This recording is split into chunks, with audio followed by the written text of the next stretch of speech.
Hello friends, good evening. இந்த வீடியோவில் நம்ம எதை பற்றி பேச போகிறோம்னா, ஒரு சில மணித்துளிகள் ஆங்கிலத்தில் நம்ம உபயோகப்படுத்துகின்ற ஒரு ஃப்ரேஸ், ஒரு வார்த்தை பிரயோகம்.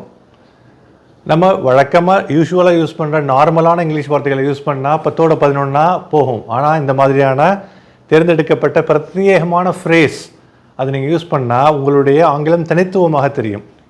இது வந்து அமெரிக்கன் இங்கிலீஷில் யூஸ் பண்ணப்படுகின்ற, அடிக்கடி யூஸ் பண்ணப்படுகின்ற ஒரு வார்த்தை பிரயோகம். அது என்னன்னா, ஹியர் இஸ் மை 2 cents, அல்லது here is my 2 cents worth, அல்லது let me get my 2 cents in.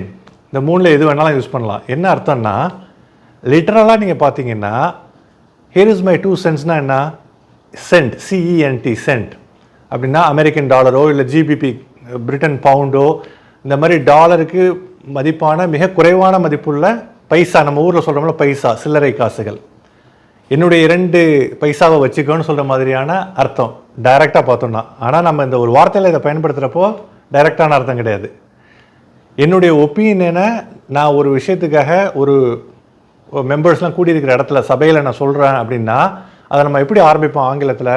I think, I believe, it seems for me that அப்படின்னு சொல்லிட்டு நம்ம ஆரம்பிப்போம். நம்மளுடைய கருத்தை சொல்ல ஆரம்பிக்கிறப்போ, ஒப்பீனியனை சொல்ல ஆரம்பிக்கிறப்போ.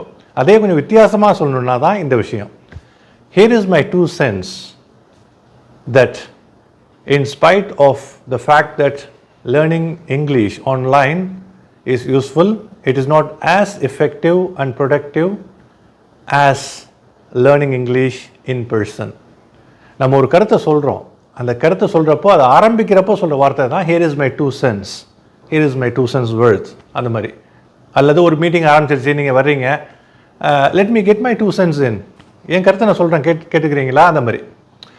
இந்த எதனால் இந்த 2 cents வார்த்தை பிரயோகம்னா, 2 cents ரொம்ப கம்மியானது. நம்ம இந்த கருத்தை சொல்கிறதுனால அந்த குரூப் டிஸ்கஷனில் உள்ள, அந்த சப்ஜெக்டில் உள்ள டெசிஷன் பெருசாக போகிறதில்ல, நம்ம கருத்து பெரிய இம்பேக்ட் உண்டாக போகிறதில்ல. ஆனால் எல்லாருமே கருத்து சொல்கிறாங்க, நம்ம கருத்து சொல்கிறதுல தப்பும் இல்லை, நம்ம கருத்து ஸ்ட்ராங்காகவும் நல்ல கருத்தாகவும் இருக்குது.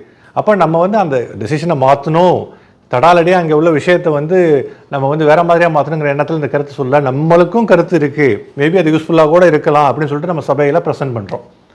அதை தான் here is my 2 cents in, here is my 2 cents worth. திருப்பியும் சொல்கிறேன் உங்களுடைய மனசில் பதிகிறதுக்காக, let me get my 2 cents in, ஓகேங்க, அப்படின்னு சொல்லிட்டு ஆரம்பிக்கலாம்.